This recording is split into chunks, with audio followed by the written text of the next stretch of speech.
Hello दोस्तों, चिट्ठियों की कहानी में आपका फिर से स्वागत है।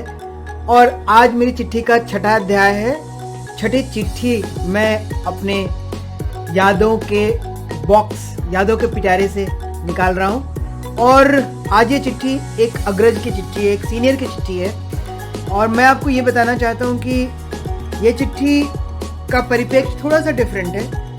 डिफरेंट क्या है, पहले मैं बताऊँ ये चिट्ठी है किसकी। और ये रही वो चिट्ठी। ये चिट्ठी है आलोक कुमार, नाम सेम है, मेरा नाम भी आलोक है। और ये मेरे एक साल सीनियर थे। जब मैं ज्ञान निकेतन में था तो मैं इनको आलोक भैया कहता था। और इनके साथ काफ़ी यादें जुड़ी हुई हैं। क्योंकि ज्ञान निकेतन हॉस्टल में जब हम लोग वहाँ पे वीकेंड्स होते थे तो वहाँ 2 ही कैरम बोर्ड होते थे, एक मिड साइज़ और एक बहुत बड़ा साइज़, द लार्जेस्ट साइज़। तो जो बड़ा वाला कैरम बोर्ड है वो जो 9-10th के भैया लोग थे वो शाम को इशू करा लेते थे, वो रात भर खेलते थे। जो दूसरा कैरम बोर्ड था वो आलोक भैया इशू कराते थे। पता नहीं उनका क्या सेटिंग था, क्या जुगाड़ था कि उन्हीं को इशू होता था और उनके कमरे में शाम तक वो अपने दोस्तों के साथ खेलते थे। और खाना खाने के बाद मेरा और 3-4 हम सब थे जो साथ में मिलकर रात भर हम लोग कैरम बोर्ड खेलते थे।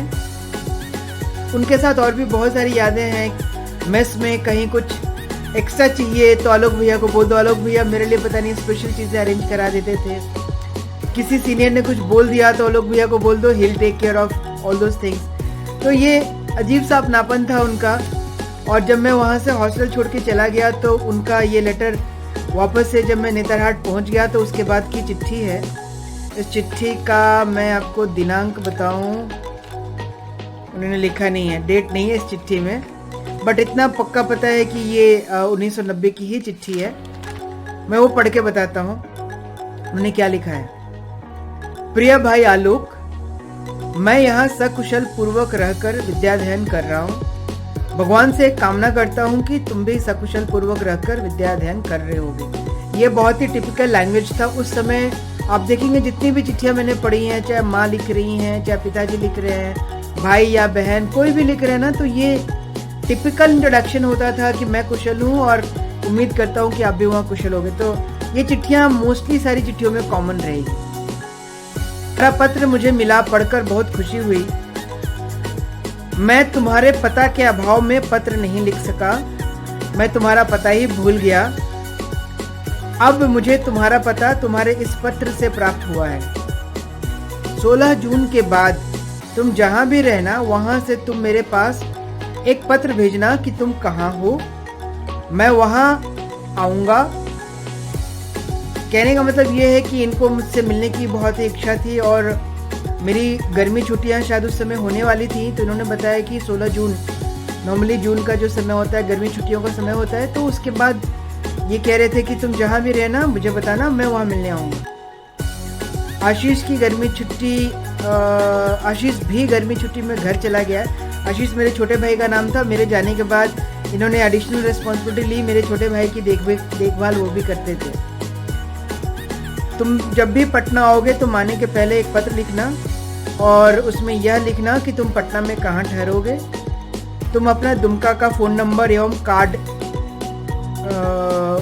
कोई कार्ड नंबर हो या कोड नंबर हो तो भेजना। तुम्हारा पत्र जब मैं पढ़ा तो मेरा मन ऐसा प्रसन्न हुआ मानो तुम मेरे पास हो और ये सब बातें हमसे कह रहे हो।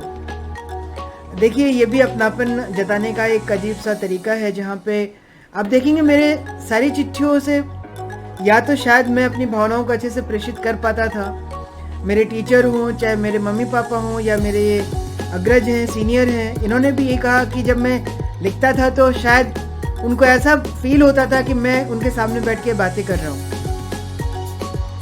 मैं मैट्रिक की परीक्षा के बाद तुम्हारे नेतरहाट का मनोरम दृश्य देखने एवं घूमने आऊँगा। मेरे कुछ मित्र ने भी नेतरहाट की परीक्षा में भाग लिया है। तुम थोड़ा कष्ट करके यह पता लगाना कि इन सब में से किसका सिलेक्शन हुआ है, किसका नहीं।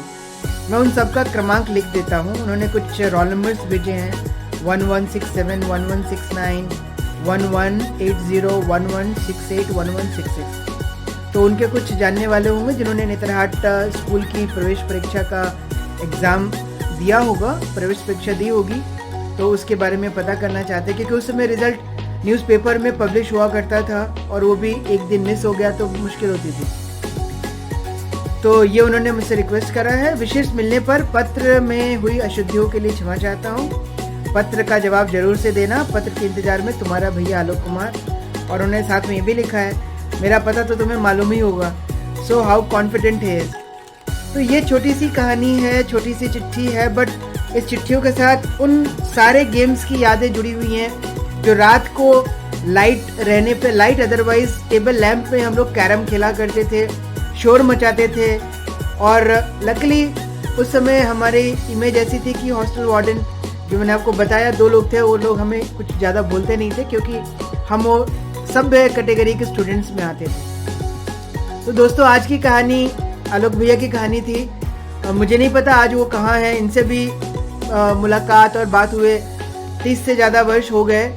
कहीं यदि उन्होंने मेरा ये वीडियो या फिर ये ऑडियो सुना और यदि आप सुन पा रहे हैं तो मुझे ज़रूर कांटेक्ट करने की कोशिश कीजिएगा। मैं चाहता हूं कि इन यादों की चिट्ठियों के सहारे मैं उन लम्हों को वापस से जी पाऊं जो शायद कहीं ना कहीं यादों में दफन हो गए, उनको वापस से जीवंत करना चाहता हूं। तो आज की कहानी में ये इतना ही। अगली कहानी में फिर मिलता हूं आपके साथ एक नए एपिसोड में, एक नई चिट्ठी के साथ। तब तक के लिए इंतज़ार कीजिए।